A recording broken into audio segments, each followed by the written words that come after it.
Hello, welcome back to my tiny little corner of YouTube that we keep bumping into each other. How the devil are we today? So I am in the soft office. I'm not even going to deny it. I'm in the soft office. I even have my pyjamas on under here. But you know, you didn't see that. Just imagine that didn't happen. I just feel comfy and cosy in here today. So I thought I'd have a little chit chat. What I wanted to talk about today is homeschooling, like my favourite topic. It's just something I could talk about until I'm blue in the face. So I obviously just wanted to come on here and chat to everybody about the reasons why we homeschool, how it's possible to homeschool, maybe even like run through some things like maybe some like questions that people often ask us or misconceptions that people often think about homeschooling. Give you a little rundown of how we deal with homeschooling over here. So I'd like to start by saying this is just my interpretation of homeschooling. Chris's and Oliver's interpretations will be different as well. But obviously this is just from my point of view and how we do homeschooling, how we feel about homeschooling, you know, my take on it. Everybody's journey is different. Everybody's homeschooling experience is completely different. Even with our friends, they have a different experience than we do. So I'm just going to give you a rundown of how we have found it in the last 18 months or how I found it. I can give you a good idea of what Oliver and Chris think of it and our family think of it, but obviously it's coming from my mouth, so you're going to get my interpretation of it. So a little bit of a rundown. Oliver was in school for 3-4 years, just 3 and a bit years. Oliver actually started school when COVID hit. So he went to school without us getting to go around the school or meet any of the families or the teachers. It was very much where you just stood on the pavement and you sent your kids. On our school experience, we shall never know. Who knows? But I would say Oliver had his moments of being okay in school, but he wasn't a child that loved school and he didn't love the work. I would even say he massively loved the social side. Like, I think he liked meeting friends, but it wasn't enough for him to be like, it's fine, I love going to school because I love friends.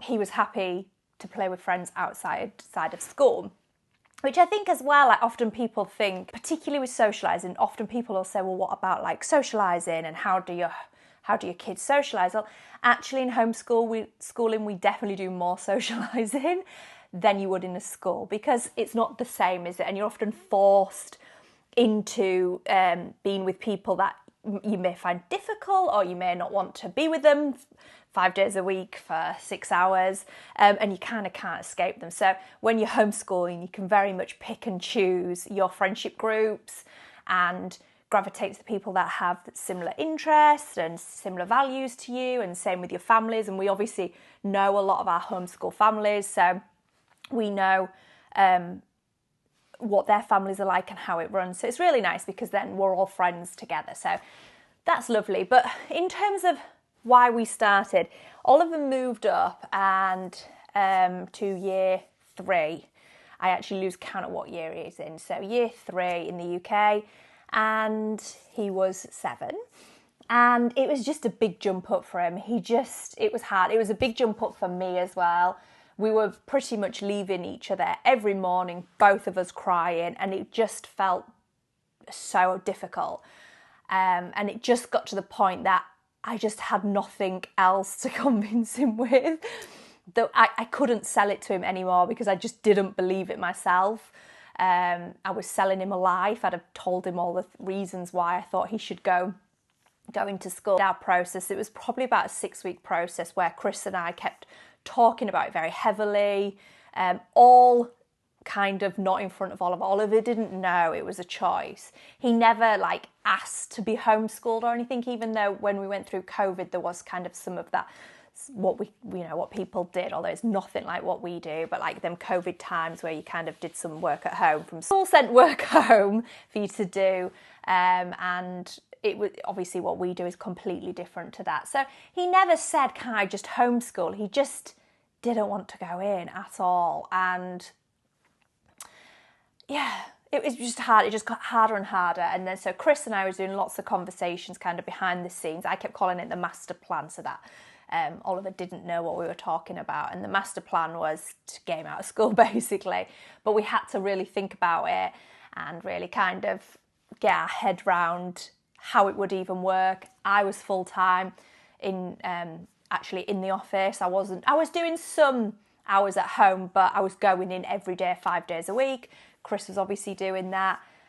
So it kind of just was, we just had to put all our ducks in a row, and it just got to the point that I just was like, right, we're going to go for it. And I just said to my work, I want to work from home, and I'll come in just a couple of days, and they were fine. I mean, I'd originally actually taken the job on to do hybrid, so it wasn't a big deal. It was just I would figure the rest out myself. I would actually fit everything in. And then I spoke to my dad as well. Me and him exchanged some emails where I could kind of like thrash out my thoughts and hope that he would kind of help a couple of days a week. I think I actually asked for like half a day and he said yes. But to be honest, sometimes he was having all like 2 days a week. So I definitely took advantage of that. The bigger picture was that I wanted Oliver to learn from the people that love him, the people that want to offer him everything, and understand him and work with him and customise his learning completely and let him just figure it all out himself. So we kind of got everybody on board. And then the next step, which is often people ask, is like, well, what actually happens? I mean, I even had a friend who is a teacher who said to me, well, children have to legally be in school. And I was like, actually, that's not correct. That's not exactly how it works. Children have to legally, in our country, in England, have to legally have an education.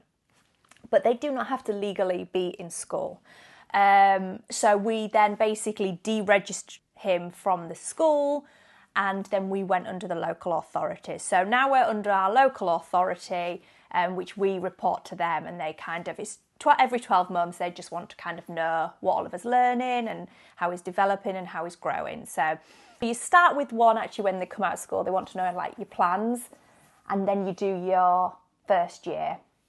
And I was actually terrified. I'd started being terrified from about 6 months in about writing this report. Like, what on earth am I going to write? Like, are we doing enough? Like, God, like, what? Just complete panic mode. And there's some like scary Facebook groups that like tell you like, don't say this, don't do that, don't. So I was just like absolutely panic stricken, like talking to everybody about it, like, well, what do you put? Like, how much you wrote? I was just absolutely frantic. And then as it got closer, I had a bit of a mindset shift and I reframed it and actually then started to get really excited about it. And I thought, this is super excited. We've done loads in 12 months. I've documented it in photos.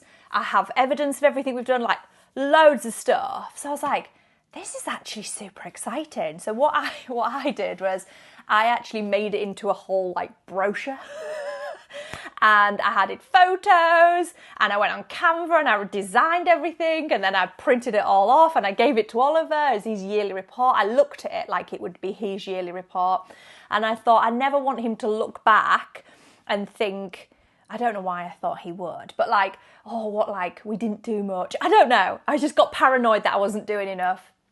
So I wanted him to have something that he can keep forever, like you would yearly reports.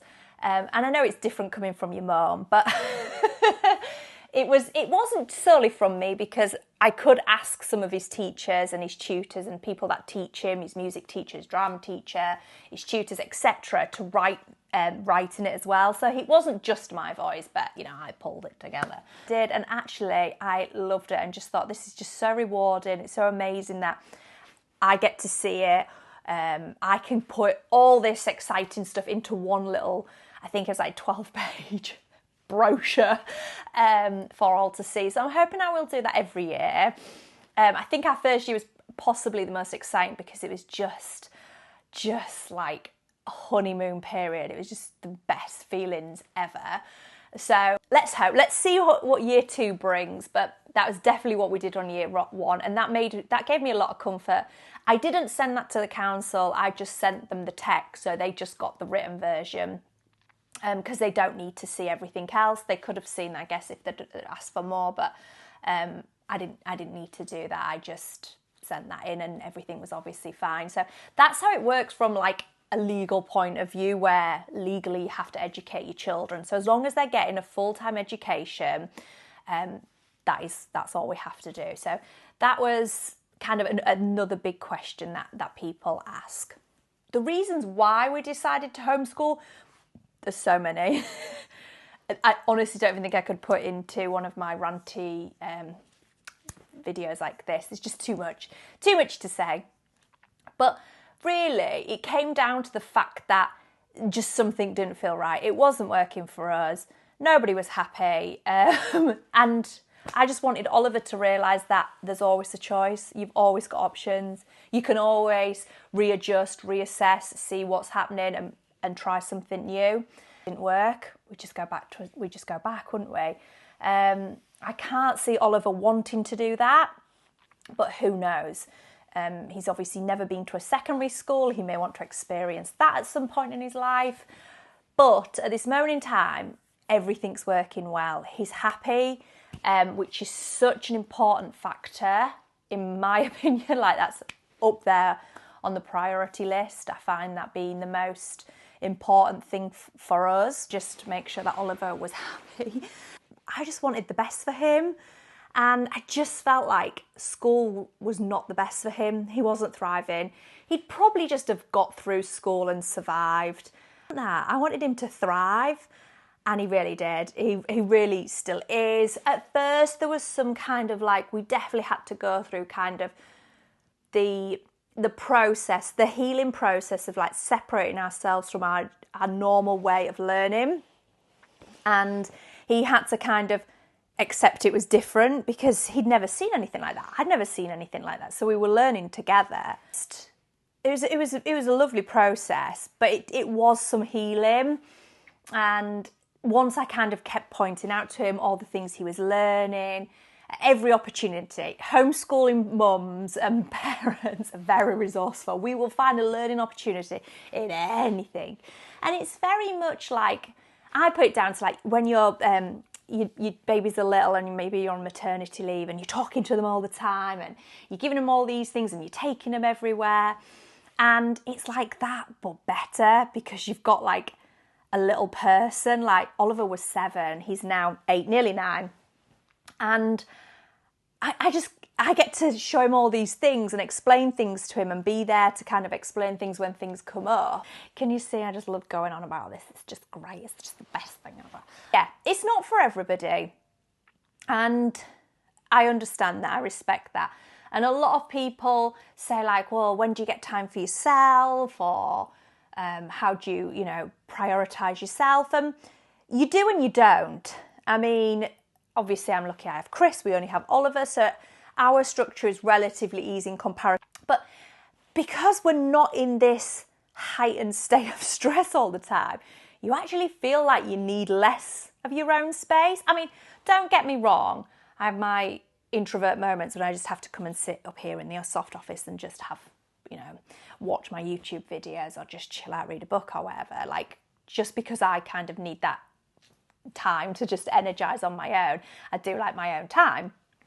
Much harder taking him to school, 100%, than not. And it's also like, just knowing everything about him is easier, because like I remember being in like the school WhatsApp group, and it was always like Thursday morning at 6:30, and somebody's going, what is it today? Are they supposed to be in the PE, or is it Red Nose Day, or are they supposed to be doing this? And nobody knows. Everybody's forgotten. And then it's frantic. But when I moved over to the home ed community and found friends there, these women are so resourceful. They're so clued up on education, not just schools, education. And they're so interesting to listen to and learn from and talk to. I was very much, when I first came into the community, I just interrogated everybody. I have a friend who just laughs at me. She's like, you like the bloody place, you wouldn't leave anyone alone. And I couldn't. I just was like, I wanted to talk to everybody and ask them how they do it. And out of interest, possibly came out very nosy, but mainly out of interest, because I do find it very interesting and how people live their life, and it's just so different to what I'd been used to. That was I was just excited to be there and talking to everybody. But I think, just so interesting, so many interesting conversations, so many different ways of living your life and learning and teaching children. And I just want Oliver to be a lifelong learner. I want him to love to learn again, which I think happened. That was one of my goals when we first started. I just wanted him to love learning and understand it. And he didn't when he was in school, because he associated his learning with school, and he didn't love the topics, or didn't always love the topics that was put in front of him. Unlike now, we very much customise his learning and find different ways to kind of achieve the things we need to do. And that's the joy of being one-on-one, just me having Oliver. Obviously, a teacher has 30 children, and that's impossible to kind of get that outcome, isn't it, as what we have. I think as well, our curriculum will look completely different to what people are used to. If they're used to the national curriculum in school, it is different to that. I mean, we follow certain things, but we don't follow it like you would in a classroom. And we don't benchmark Oliver against age standards. We benchmark him against himself. As long as he's growing and he's developing at his own speed at his own time, that's enough for us. The rest will kind of come when he's ready. And that's great. But things that we've noticed massively, I mean, his maths and his English have improved massively since having a tutor and coming out of school. It's mainly his confidence, if I'm being honest, not just the actual ability to do it. He was very much like, I can't read, I can't do it, scared to do it, frightened to even give it a go. Now it's the fact that he gives these things a go and isn't frightened to make the mistake, to keep going. So that's a massive improvement in himself. His social skills and his communication skills are, well, to be fair, they're exceeding mine right now. I need to up level. He doesn't see ages like he did in school, which is great. He kind of just sees everybody the same, whether they're younger, older, adults. He just kind of treats everybody exactly the same. He's happy to just go up to anybody and talk to anybody very confidently. I absolutely love that for him. I really think that they're skills that are valuable to have at this age, that he can continue to build on throughout his life.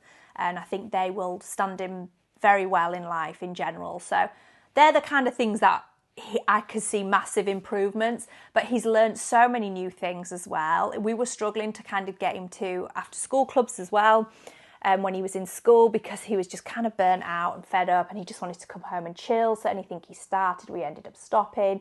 So being able to do that as well, because we do that in the daytime, that's been great for us, because it means he gets to do things he's enjoying, he's learning new skills again. So that's very, very exciting. But one of the big things I'm going to talk about now is our home ed community. And I actually do appreciate that this might be quite unique.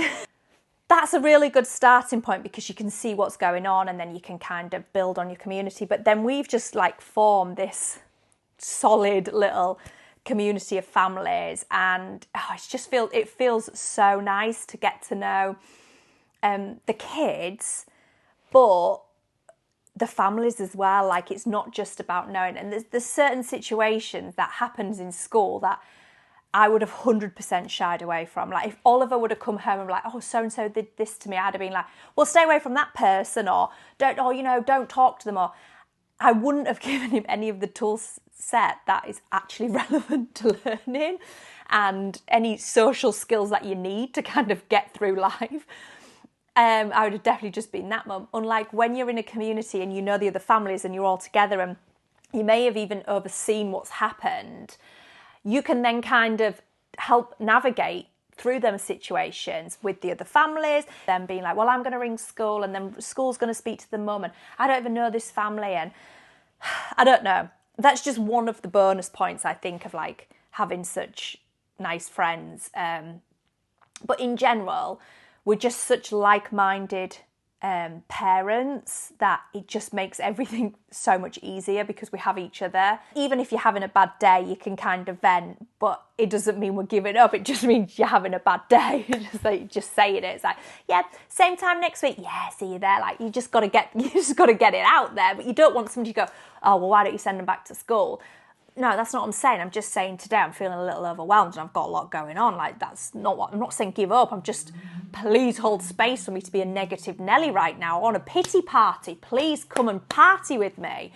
And they're the type of community we've got. And we get to know each other really well as we spend a lot of time together. And because our children are obviously so close, they tend to like to do all the same groups and stuff together. So we do a lot with them. Multiple times a week we see the same kind of families, and then we miss them if we don't see them when they go on holidays and stuff. Or often the other thing, I guess, which is a negative about communities, people may come and go, people move, or they go back to school for whatever reason, or don't know, and then it's kind of sad. It's maybe a bit like army life, not that I've ever done that, but people live a little bit more freely, so it's not as ready-made, fixed kind of school setting.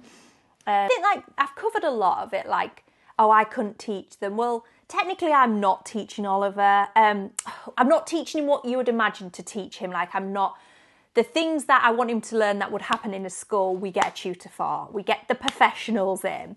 But when it comes to things like mindset and self-development, I'm your gal, this is where we're going to come. But that is a continuous thing. That's something we talk about all the time. Any opportunity, if we see that opportunity where we can kind of capitalise on it and say, oh, look, this is what happened, or well done for doing this, or I noticed that you handled it like that, and kind of encouraging and kind of making sure when these moments happen, we can kind of jump on them and say, praise him for them, or help navigate situations if that's what he needs. So that's really, really, really useful to kind of to do that. So in terms of like curriculum and stuff, I think people think like, oh, what are you teaching them, or like what's your schedule? And I think when you first start, you think that's what you need. Like you need your calendar and you need your routine, and you don't. Kind of the joy of it is not doing them things. Some people like more structures than others, so some people do have that. But Oliver is very much like, he has certain things that he does weekly and then some things monthly, but the rest of the time is very fluid. So if he's working on something and excited to be doing it, we can just go with it, because we're not like, right, we've got to stop now, move on to the next thing, like you would in a school, like bells, finish, like move to the next class. It's not that.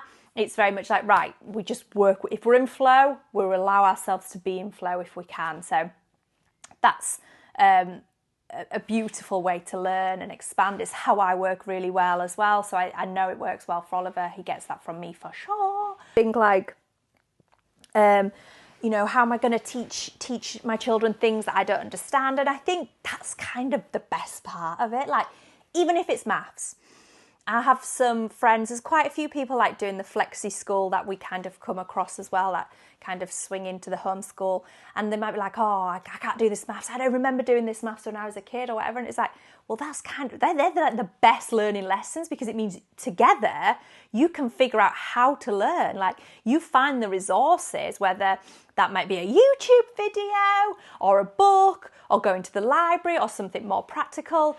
You do it together. So they're going to remember that so much easier than being sat in a classroom, not knowing the answer, not understanding where to get it from, sitting next to Betsy, who is flying through the answers, and thinking, Christ, like, Betsy's cracking on here, like, what's wrong with me? Everybody seems to get this but me. You're there to do it and help them so they don't feel stupid. And they're like, okay, we don't know it, we can figure out. What do we do if we don't know something? We go and learn it, we find out. So I think actually it's more exciting when you don't know. If you don't know something that they want to learn about, it's exciting. Sometimes it isn't always as fun. because it might be something that you're not of interest with.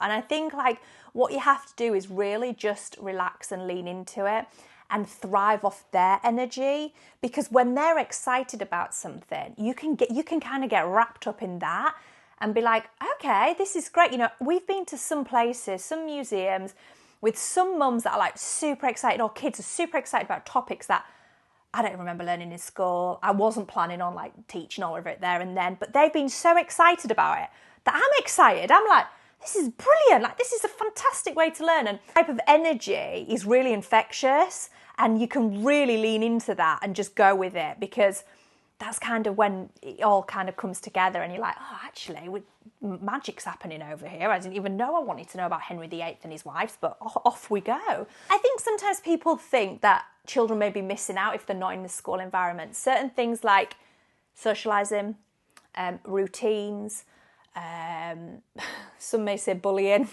I'm not sure we need to learn that, but some people do say that, rite of passage and all that jazz. Them things can all be done in a home environment so easily. Routine, well, that's easy. Just if you think routine's important and your child thrives on routine, just do the routine. Just have some commitment and stick to it.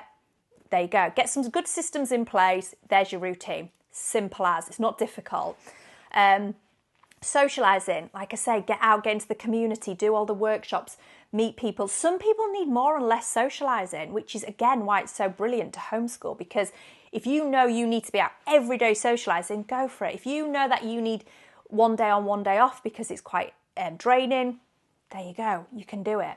And then the other thing, maybe bullying or resilience, I'd rather call it, you can teach kids resilience in other ways, like so many ways. Physical exercise is fantastic for that, because they can learn to push themselves and push through things and put kind of like that grit and determination into something when it's difficult.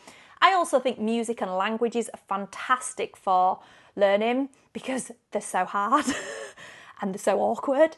And I'm speaking from personal experience. I can't do either, cannot speak a language, cannot play a musical instrument, because I'm too terrified to push through that awkward stage of being absolutely useless.